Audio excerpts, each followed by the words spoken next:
All right, welcome to the book of Joshua. We're moving on. This is the fifth book in the Old Testament. We have completed successfully the 4 books of Moses, the Law of Moses, or the Pentateuch, if you will, from Jewish writings.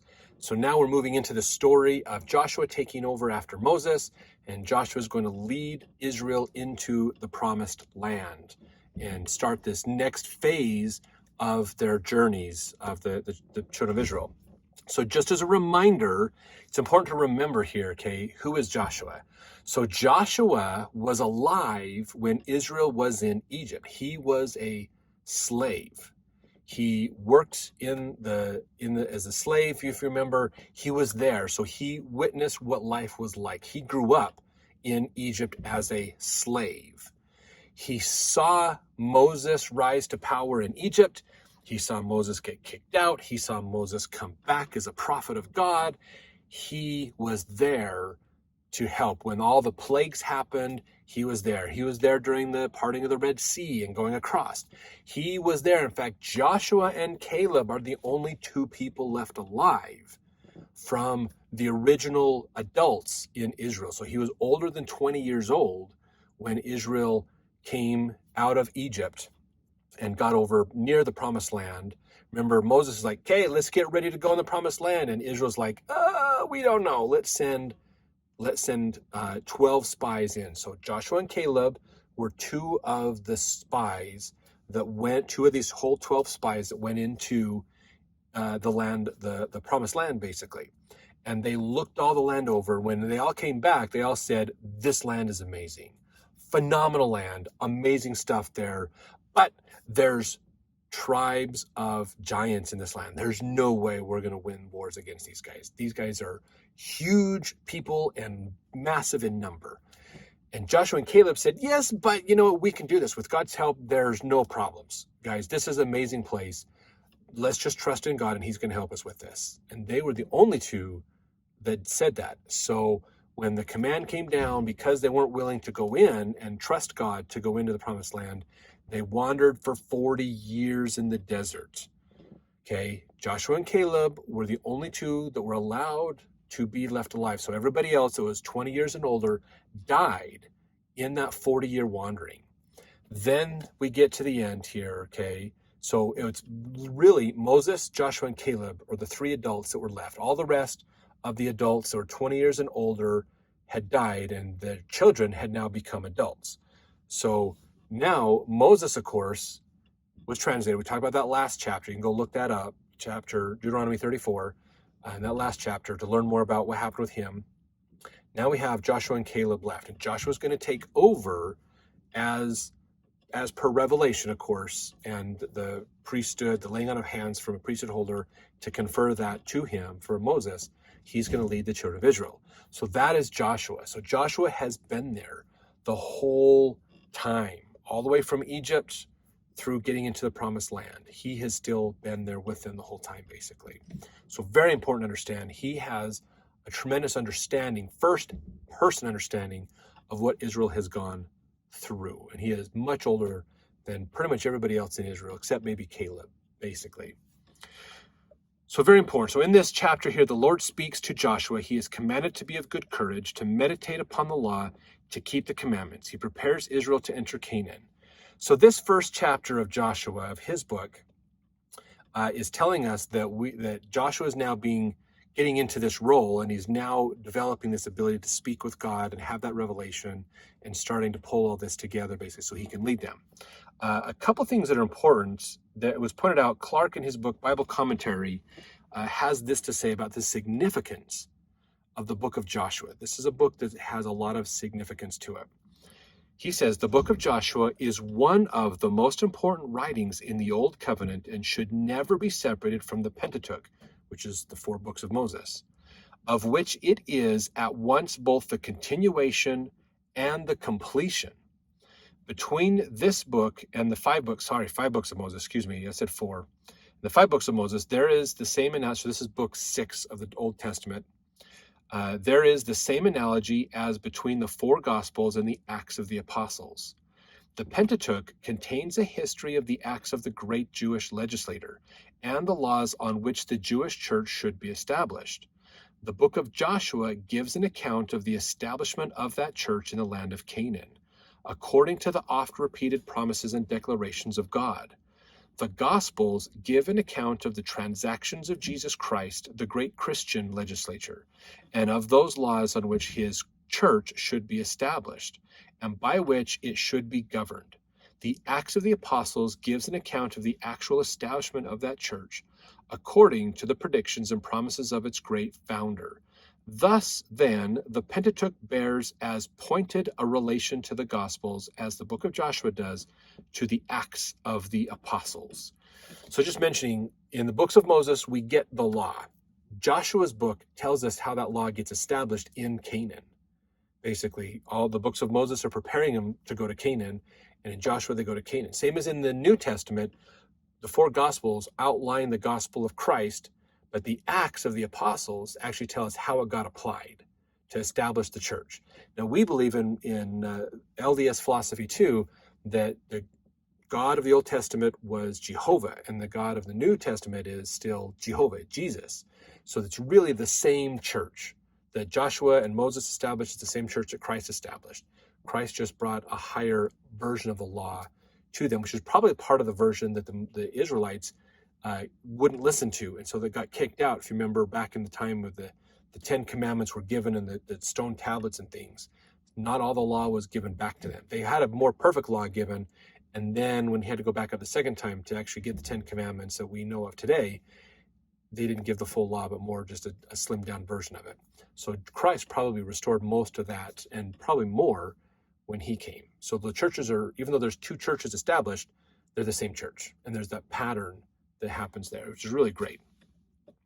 Now, another thing that Clarke said about Joshua, and this is another important point about the name Joshua. Okay, Joshua, the son of Nun, the tribe of Ephraim, was first called Oshea or Hosea. It's Numbers 13:16, which signifies saved, a savior or salvation. But afterwards, Moses, guided no doubt by a prophetic spirit, changed his name into Yehoshua or Joshua, which signifies he shall save, or the salvation of Jehovah, referring no doubt to his being God's instrument in the saving the people from the hands of their enemies and leading them from victory to victory over different Canaanitish nations, till he put them in possession of the promised land. By the Septuagint, he is called Jesus Nau, or Jesus, son of Nave. And in the New Testament, he is expressly called Jesus.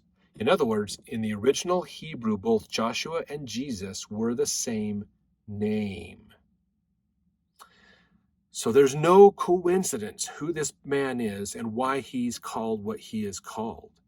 He is a representative of what the Savior is going to do for us. So he does physically for the children of Israel what Jesus is going to do spiritually for the children of Israel. And this should have been an inkling to the Israelites during the Savior's time, that he represents that opportunity, but they didn't catch it. They didn't get that symbolism, unfortunately. But we now understand that as well, which is great. So let's talk about this. Let's get in here. Verse 1, now after the death of Moses, the servant of the Lord, it came to pass that the Lord spake unto Joshua, the son of Nun, Moses' minister, saying, Moses, my servant, is dead. Now therefore arise, go over this Jordan, thou and all this people, unto the land which I do give to them, even to the children of Israel. Every place that the sole of your foot shall tread upon, that have I given unto you, as I said unto Moses. From the wilderness and this Lebanon, even unto the great river, the river Euphrates, and all the land of the Hittites unto the great sea, toward the going down of the sun shall be your coast. There shall not any man be able to stand before thee all the days of thy life. As I was with Moses, so will I be with thee. I will not fail thee, nor forsake thee. Be strong and of a good courage, for unto this people shalt thou divide for an inheritance the land, which I swear unto their fathers to give them. Only be thou strong and very courageous, that thou mayest observe to do according to all the law, which Moses my servant commanded thee. Turn not from it to the right hand or to the left, that thou mayest prosper whithersoever thou goest. So this is just a pause for a second there. So Joshua is getting a revelation from God, and the same words that Moses gave to Joshua are into this revelation. So for Joshua, that's probably tying that together for him to help him realize, this is what I was told, Moses told me, and that came from God, and God's giving it to me directly now. So this is what's going on. Now, something that's interesting in here, we learn from the El Armana tablets. So in Tel El Armana is a place where they found some tablets during an archaeological dig that talked about Israel and some of the Israelitish people. So really some fascinating stuff. They learn of a group called the Habiri in there, basically. So the Habiri is a group that was unsuccessful at dominating Canaan, basically, and they weren't very successful at that, basically. And so Israel's going to come in, and they're going to, in essence, attempt something similar, but have a very different outcome than the Habiri did. So something that we can learn from this, it says the attempts of the Habiri upon this region were unsuccessful. The account in Genesis 33:18 through chapter 34, verse 31, of the treachery of Simeon and Levi in their dealings with Hamor the Shechemite, and the ill repute which they gained by it, combined with the older poem in Genesis 49, would seem to show that some severe reverse was experienced here by these tribes, which was regarded as a just retribution for their treachery. Now, if you remember, this treachery we're talking about is, if you remember, when Simeon and Levi, their sister, okay, so Jacob didn't just have 12 sons, he had some daughters too. Their sister Dinah was the people, in this guy in Shechem wanted to marry Dinah and have her as his wife, and he was enamored with her, was in love with her. And Simeon and Levi said, okay, but all the men of your whole city, your whole tribe, the whole land have to be circumcised. And so they circumcised all the men, and after they circumcised them, all the men basically couldn't defend themselves because they were in pain, they killed them all. They wiped them all out and destroyed them all, basically. So that was the treachery of Simeon and Levi. So it says here, apparently in this unsuccessful attempt, these tribes suffered a reverse which nearly annihilated them, and from it they were never fully recovered. Thus the efforts of the Habiri to conquer central Palestine failed, and it was left a fair field for the campaigns of Joshua, as described in the first 10 chapters of Joshua, were confined to the central part of the country. So the Habiris, we learned from the Tel El Marna letters, they came in up through the Central Valley, and they started to conquer, but then didn't. And it collapsed back, and they basically nearly were completely wiped out. So this area had been somewhat cleared. So now Joshua is going to come in and have an opportunity to come in and work through the same area faster because of this, basically. So a little bit of extra history that you can search and learn more about that kind of ties in with what's going on at this time as well.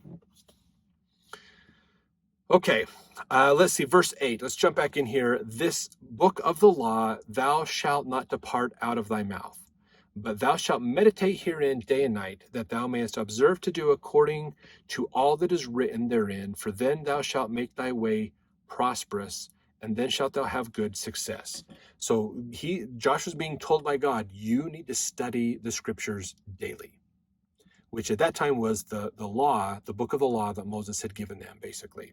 And his most likely part of that was his abridgment of everything that happened before Moses' time. So that's the book of Genesis, is that abridgment of the history of Adam and Eve up till Moses' time, and then Exodus, Leviticus, Numbers, Deuteronomy is Moses' time in the law. And so all that compiled together. And he's supposed to study it daily, basically. Verse 9, have not I commanded thee? Be strong and of good courage, be not afraid, neither be thou dismayed, for the Lord thy God is with thee whithersoever thou goest. So he's given this commandment and has told him, you are going to go this way. Now Joshua, being of Levi, if you remember we read this earlier. Let's see, where did I say that? Joshua, son of Nun, is the tribe of Ephraim. Sorry, he's the tribe of Ephraim. So he actually wasn't given the Levitical priesthood, but if I remember right, he was actually given more of the Aaronic priesthood as well, as kind of an extra person that was outside of the sons of Aaron and outside of the tribe of Lehi. So that priesthood gave him that authority to act in the name of God and bless the people and lead the people, basically. So he's been commanded. In fact, verse 9 of this, Joshua 1:9, is, you can go to the Bible dictionary under laying on of hands, priesthood, and that it references this, basically. Okay, so verse 10, then Joshua commanded the officers of the people, saying, pass through the host, and command the people, saying, prepare you victuals, for within 3 days ye shall pass over this Jordan, go in to possess the land which the Lord your God giveth you to possess it. And the Reubenites and the Gadites, and to half the tribe of Manasseh, Joshua spake, saying, so okay, remember, he told the people, go get ready to go over Israel. Now Joshua's turning to Reuben, the tribe of Reuben and Gad, and half of Manasseh, because remember, they asked to stay on this side of Israel, in the land of Moab. They wanted that side because they liked to raise cattle, and that area was ideal for cattle raising. So now Joshua's talking to them. And he says, remember the word which Moses, the servant of the Lord, commanded you, saying, the Lord your God hath given you rest, and hath given you this land. Your wives, your little ones, and all your cattle shall remain in the land which Moses gave you on this side Jordan. But ye shall pass before your brethren armed, all the mighty men of valor, and help them, until the Lord have given your brethren rest, as he hath given you, and they also have possessed the land which the Lord your God giveth them. Then ye shall return unto the land of your possession and enjoy it, which Moses the Lord's servant gave you on this side Jordan toward the sunrising. So Joshua is reminding them, hey guys, remember, I know Moses gave you this area for your inheritance, but it was on condition that you would promise to send your men to go over with everybody else, the other tribes, into Canaan and help fight the fights that need to be fought and deal with them. And once they're done fighting, once they have rest, then you're going to go back to live over here with your families again. You promised that, remember? Now here's their reply. Verse 16. And they answered Joshua, saying, all that thou commandest us we will do, and whithersoever thou send us we will go. According as we hearken unto Moses in all things, so will we hearken unto thee. Only the Lord thy God be with thee as he was with Moses. Whomsoever he be that doth rebel against thy commandment, and will not hearken unto thy words, and all that thou commandest him, he shall be put to death. Only be strong and of a good courage. So they agreed to follow the agreement they made with Moses. So Joshua's making sure that they're still going to honor what they told Moses, basically. So they're getting ready, making all those preparations to go over Jordan and cross and get into the land of Canaan. And that's what we get to learn more of, is what happens next in the rest of the book of Joshua.